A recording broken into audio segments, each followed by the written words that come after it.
Yes Mojtaba, good morning. Mojtaba, ഇന്നിപ്പോൾ അവിടുത്തെ രാഷ്ട്രീയ പാർട്ടികൾക്ക്, മുന്നണികൾക്ക്, പ്രവർത്തകർക്ക്, ഇപ്പോൾ മാധ്യമ പ്രവർത്തകർക്കൊക്കെ പിടിപ്പത് പണിയുള്ള ഒരു പകലാണ്. എന്ന് വെച്ചാൽ കൊട്ടിക്കലാശത്തിന്റെ അവസാന മണിക്കൂറുകൾ. എന്താണ് കൊച്ചിയിൽ റൈറ്റ് നൗ കാണാൻ കഴിയുന്ന കാഴ്ച? എന്തൊക്കെയായിരിക്കും ഇന്ന് സംഭവിക്കാൻ പോകുന്നത്? സൈഫുദ്ദീൻ, ദിവ്യ, ഗുഡ് മോർണിംഗ്. സൂചിപ്പിച്ചതുപോലെ ഒരുപക്ഷെ ഇന്ന് തദ്ദേശ തെരഞ്ഞെടുപ്പിന്റെ ഏറ്റവും ഒടുവിൽ, ഈ എറണാകുളം വരെയുള്ള ഈ ഭാഗത്തുള്ള ഏറ്റവും ഒടുവിൽ കൊട്ടിക്കലാശത്തിന്റെ അവസാന മണിക്കൂറുകളിലേക്ക് കടക്കുന്ന ഒരു ദിവസം കൂടിയാണ്, ഒരു പ്രഭാതം കൂടിയാണ്.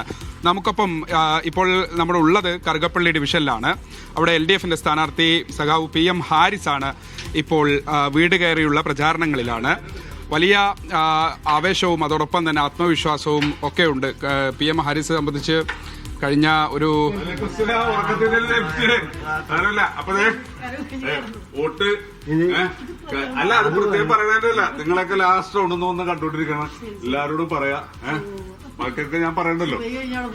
ആ സാരമില്ല, എല്ലാരും കിടക്കാറുണ്ട്. പക്ഷെ ഇപ്പൊ നമുക്ക് പറ്റില്ല. ഓക്കെ, അപ്പൊ ഉറക്കത്തിൽ നിന്ന് വിളിച്ചാൽ ക്ഷമിക്കണം. ഇതാണ് വീട് കയറിയുള്ള പ്രചാരണത്തിലാണ്. ഹാരിസ്ക, ഒരു അവസാനഘട്ട റൗണ്ടാണ്. അതായത് അവസാനഘട്ട റൗണ്ടാണ്. പക്ഷേ നമ്മൾ ഈ തെരഞ്ഞെടുപ്പിനെ വളരെ ഗൗരവത്തോടു കൂടിയാണ് കാണുന്നത്.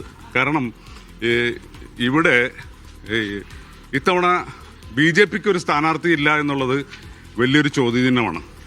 ഇവിടെ ലീഗിന്റെ സ്ഥാനാർത്ഥിയാണ് എനിക്കെതിരെ മത്സരിക്കുന്നത്. അപ്പോൾ BJPക്ക് ഇവിടെ സ്ഥാനാർത്ഥിയില്ല. ആ വോട്ടുകളുടെ അടിയൊഴുക്ക് ഉണ്ടോ എന്നുള്ളതും കൂടി പരിശോധിച്ചുകൊണ്ടാണ് നമ്മൾ പോയിക്കൊണ്ടിരിക്കുന്നത്. ഇത് പഴയ പോലെ സാധാരണഗതിയിൽ ഇവരുമായിട്ടുള്ള അണ്ടർസ്റ്റാൻഡിങ്സ് ഒക്കെ പല ഘട്ടങ്ങളിലും ഉണ്ടായിട്ടുണ്ട്. അത് ഉണ്ടാകാതിരിക്കാൻ മതേതര വോട്ടുകളെ ചേർത്ത് പിടിച്ചുകൊണ്ട് ഈ നാട്ടിലെ ജനങ്ങൾക്ക് എന്നെക്കുറിച്ച് അറിയാവുന്നതാണ്. ഞാൻ എന്നും ഒരു മതനിരപേക്ഷതയിൽ അടിയുറച്ച് വിശ്വസിക്കുകയും ഇവരുടെയൊക്കെ സാധാരണക്കാരുടെ പ്രശ്നങ്ങളിൽ ഇടപെട്ട് പോവുകയും ചെയ്യുന്നതാണ്.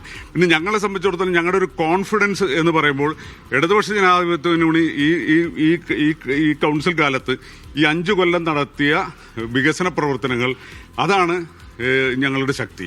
അപ്പോൾ കഴിഞ്ഞ 5 വർഷമായി ഈ ഡിവിഷൻ കേന്ദ്രീകരിച്ച് ഞങ്ങൾ നടത്തിക്കൊണ്ടിരിക്കുന്ന പ്രവർത്തനങ്ങൾ, അതുപോലെ മൊത്തത്തിൽ കൊച്ചി കോർപ്പറേഷനിൽ സമൃദ്ധി പോലെയുള്ള വളരെ ലോകശ്രദ്ധ ആകർഷിച്ച പദ്ധതികളൊക്കെ തന്നെ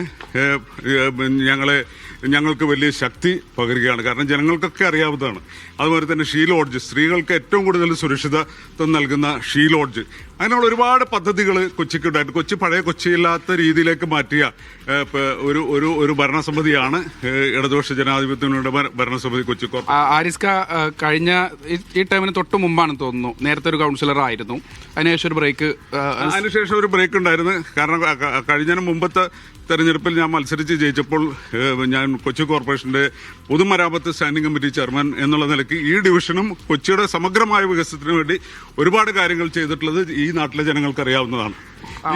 മറ്റൊരു കാര്യം, ഈ ഇപ്പം ഹാരിസ്ക തുടക്കത്തിൽ പറഞ്ഞ പോലെ കഴിഞ്ഞ ദിവസം LDF ഗുരുതരമായ ഒരു ആരോപണം ഉന്നയിച്ചത് BJPക്ക് പലയിടത്തും സ്ഥാനാർത്ഥിയില്ല, UDFും BJPയും തമ്മിലുള്ള ചില വാർഡുകളെങ്കിലും അങ്ങനെ ഒരു ആരോപണം വന്നു. അത് തന്നെയാണ് ഹാരിസ്ക ഉന്നയിക്കുന്നത്. അതിൽ ഈ ഡിവിഷൻ വളരെ കൃത്യമായിട്ട് അവർ മനസ്സിലാക്കിക്കൊണ്ട്, നമ്മുടെ ഇടതുപക്ഷത്തിന്റെ ശക്തി മനസ്സിലാക്കിക്കൊണ്ട് ഒരു കൂട്ടുകെട്ട് ഉണ്ടാക്കിയിട്ടുണ്ടോ എന്നുള്ള ഒരു വലിയ സംശയം മാത്രമല്ല, അതിന് ഏറ്റവും വലിയ ഉദാഹരണമാണ് ഇവിടെ BJPക്ക് സ്ഥാനാർത്ഥിയില്ല എന്നുള്ളതാണ്.